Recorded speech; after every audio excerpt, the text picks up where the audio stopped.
Et voilà, j'espère que vous avez réussi la dictée, que ça a été. On se retrouve du coup pour une petite leçon d'astronomie. Est-ce que j'ai vérifié si la caméra était bien? Oui, je crois. Oui, elle est pas mal du tout. C'est pas mal. Ok. Et on attaque. Aujourd'hui, on va du coup parler de la Lune. Je vous ai du coup dessiné une Lune. Voilà. Alors, on va commencer avec un petit souci. Parce qu'en fait, j'ai eu un souci parce que vous savez, j'ai essayé de prendre la Lune en photo avec l'appareil photo.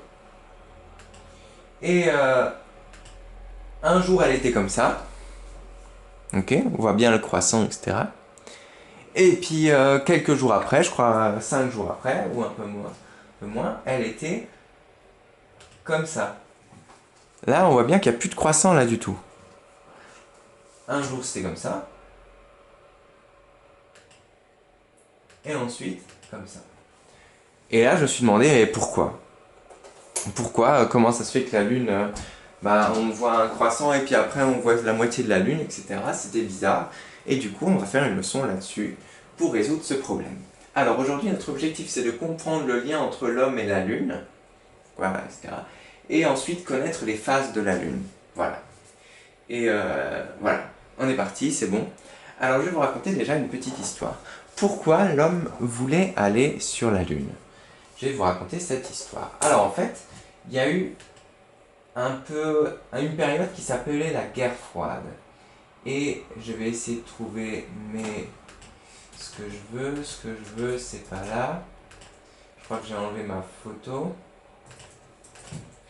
Alors attendez. Ah non, pardon, j'ai mis là. Bougez pas. Bougez pas, bougez pas, bougez pas. Bureau. Et voilà, guerre froide. Ok. Alors, il y avait une période du coup dans l'histoire du monde qui s'appelait la guerre froide. En fait, c'était les deux gagnants de la Deuxième Guerre mondiale. C'était donc l'URSS. C'est anciennement la Russie en fait, mais ça s'appelait l'URSS parce que c'est l'union de plusieurs pays et la Russie dedans. Ça s'appelait l'URSS. Voilà. Et son concurrent, celui qui avait gagné la guerre aussi, c'était les États-Unis, USA. Voilà. Et il se faisait un peu la guerre. Ça s'appelle la guerre froide parce qu'en fait, il n'y a pas eu de gens qui ont tué, enfin, de guerre, etc. sur le terrain avec des tranchées, etc. Non, c'était une guerre, par exemple, ils voulaient faire mieux que l'autre, etc., etc. C'était une concurrence, puis ils menaçaient un peu. C'est une guerre qui s'est jamais lancée, heureusement. Voilà. Et une des choses pour lesquelles ils étaient rivaux, c'est-à-dire ils voulaient faire mieux que l'autre, ils s'étaient dit, on veut aller sur la Lune, on veut être le premier pays à faire que l'homme mette le pied sur la Lune. Ça n'a jamais été fait. Et du coup, les États-Unis et l'URSS ont fait une bataille pour savoir qui réussira en premier à mettre l'homme sur la Lune. Parce que l'URSS, il me semble qu'elle avait gagné déjà, elle avait mis son premier satellite autour de la Terre. Vous vous rappelez de Spoutnik dans la chanson qu'on avait vue cette année-là? Elle avait mis son premier satellite en orbite autour de la Terre, voilà. Et du coup, les États-Unis semblaient être en retard, et on va voir ce qui s'est passé après. Voilà. Du coup, bref, ils se sont fait un peu la guerre pour savoir qui allait réussir à envoyer le premier homme sur la Lune. Et finalement,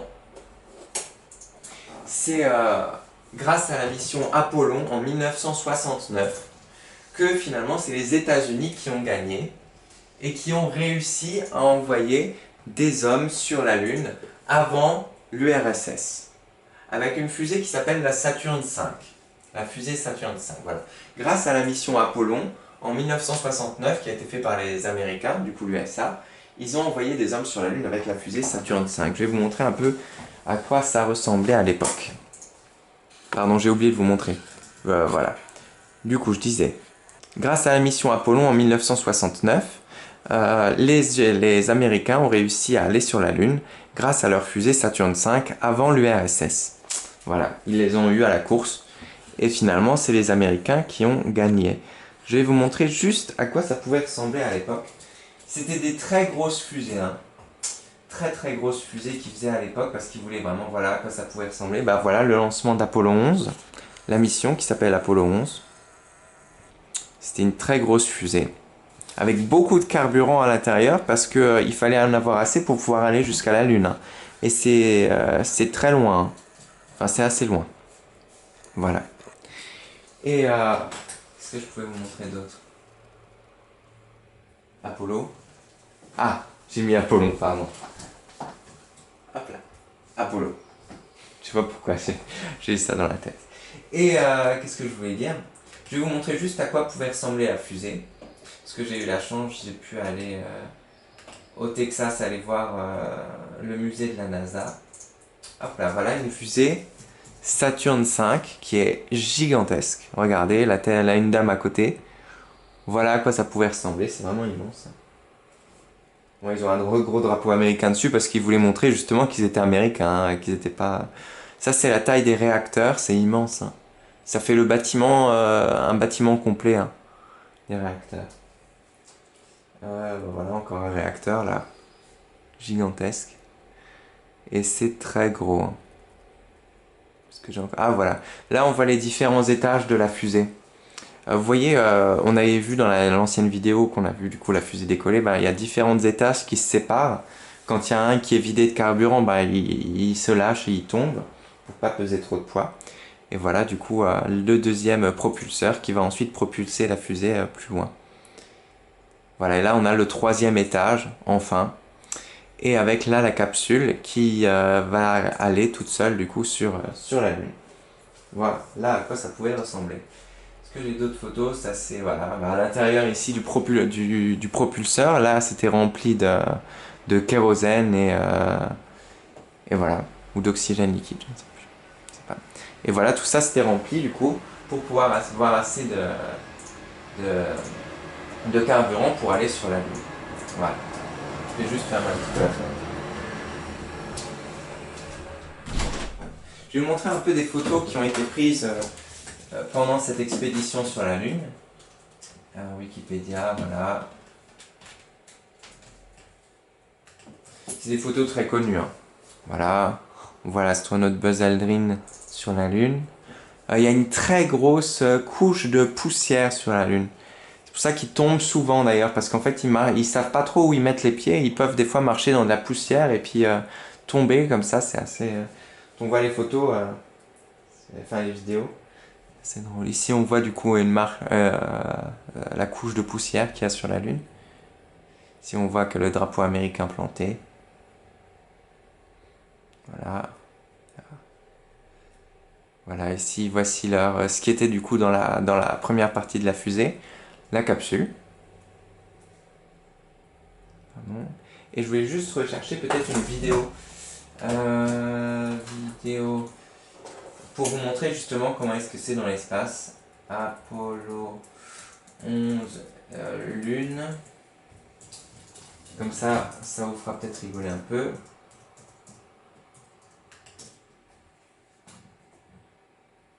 Allez.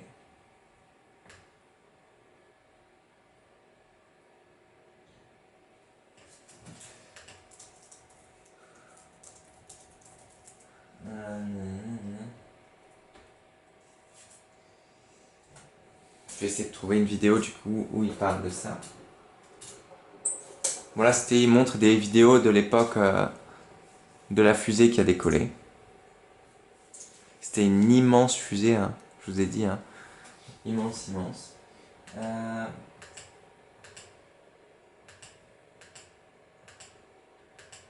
Ça c'est l'atterrissage. On voit pas grand chose parce que les caméras à l'époque c'était pas génial, hein. Enfin l'alunissage, pardon, parce qu'ils arrivent sur la Lune. Ah, on les voit là, un peu marcher bizarrement.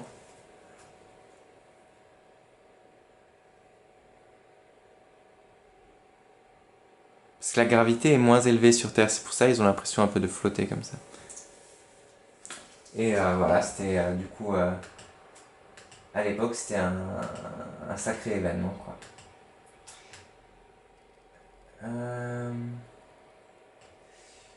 Juste regarder si je vois encore une autre vidéo, mais bon. Hop.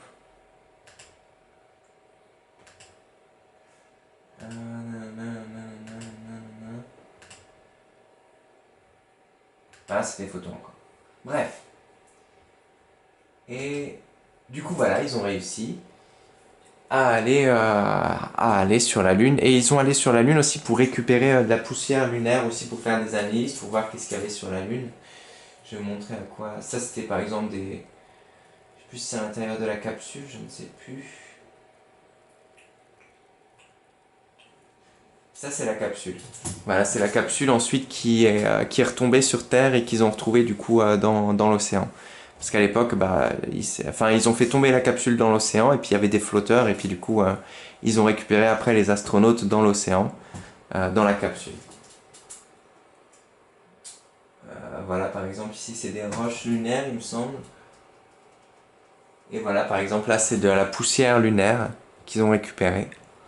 Un exemple. Voilà. Bref. Ça pour ça, j'espère que ça vous a intéressé. Du coup, les Américains ont réussi à aller se poser sur la Lune. Du coup, ça a mis un peu fin à la guerre froide parce que... la guerre froide s'est finie beaucoup plus tard, mais ça a déjà mis un peu... les Russes, du coup, étaient pas contents, quoi. Voilà. Et les États-Unis, très contents. Voilà. Ensuite, on va voir, du coup, qu'est-ce qu'il y a sur cette Lune. On va essayer de voir un peu ce qu'il y a dessus, etc. etc. Alors... Désolé, il y a pas mal de...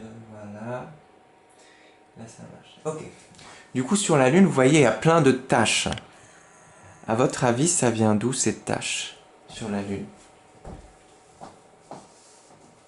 En fait, nous, on a de la chance. Sur Terre, on est protégé par l'atmosphère. C'est-à-dire, c'est du gaz, par exemple de l'oxygène, de l'azote, etc., etc., etc., qui nous protège. Et du coup, si par exemple, il y a un météore qui arrive sur Terre, bah, il sera désagrégé, c'est-à-dire il foncera contre cette atmosphère et l'atmosphère nous protégera un peu et du coup il restera presque plus rien quand il arrivera vraiment, quand il touchera le sol. Voilà. Mais la Lune, elle, n'a pas d'atmosphère, elle n'a pas de protection. Du coup, elle se prend tous les débris qu'il y a dans l'espace et à chaque fois, du coup, ça lui fait des cratères. Elle se prend des météorites, par exemple, ici c'était un grand météorite qui est arrivé. Ici aussi, tous les cratères là, c'est des météorites qui sont arrivés, qui ont frappé la Lune, parce qu'elle n'avait pas d'atmosphère pour la protéger. Voilà, et c'est pour ça qu'il y a toutes ces taches là. Elle n'a pas de chance, la pauvre. Et, et voilà. Du coup, en fait, la Lune, c'est, comment dire, au début, c'était des poussières en fait, qui se sont mis ensemble dans une boule. C'était des poussières en satellite qui tournaient autour de la Terre, grâce à la gravité. Et puis ensuite, ils se sont mis en boule pour faire du coup une lune. Voilà. Et voilà, qu'est-ce que je voulais dire? Voilà. Ensuite, maintenant, c'est étrange parce que dans la Lune, il y a différentes phases. Vous les allez voir. On a par exemple... Ah voilà, la taille de la Lune, c'est pour vous dire, juste, ça fait à peu près 3474 km. C'est pas si grand que ça, mais c'est déjà quand même assez grand. Hein. Ça fait 2 fois la France, il me semble. Voilà, un peu plus que 2 fois la France. Où sont mes phases? Voilà.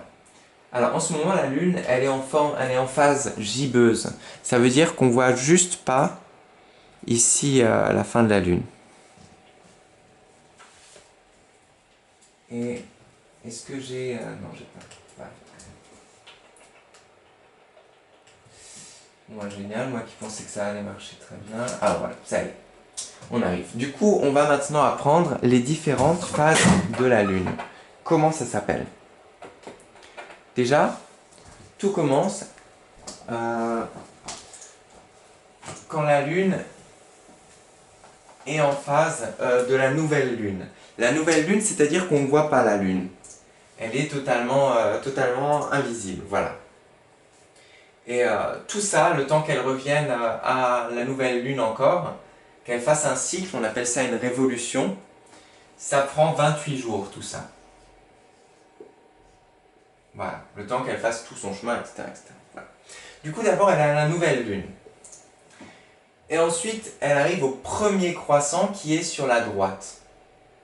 Ensuite, on arrive le premier quartier, c'est-à-dire on voit un quart de la Lune. Voilà, parce qu'il y a aussi l'autre face qu'on ne voit pas.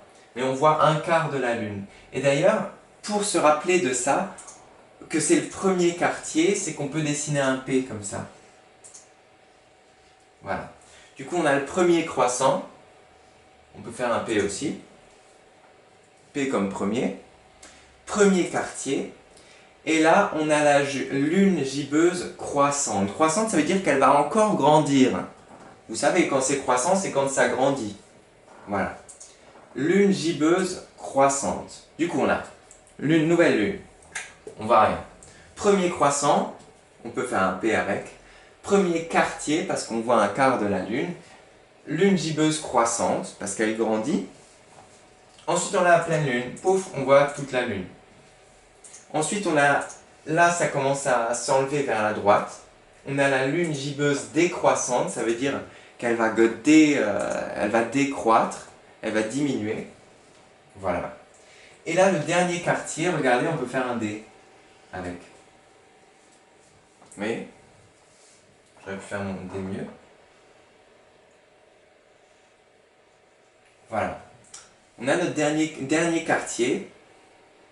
Et enfin, notre dernier croissant. Qui fait un D, mais un plus petit D1. Voilà. Du coup, petit rappel. Premièrement, la nouvelle lune. Ensuite, on a le premier croissant. Premier quartier, lune gibbeuse croissante, pleine lune, lune gibbeuse décroissante, dernier quartier, dernier croissant. Et là, ça nous prend 28 jours, le temps que la lune fasse ça. Alors, la question qu'on se pose maintenant, c'est pourquoi est-ce que la lune fait ça et pourquoi est-ce qu'il n'y a pas tout simplement la pleine lune tout le temps? On voit ça tout de suite dans une autre vidéo, on va faire une expérience. A tout de suite.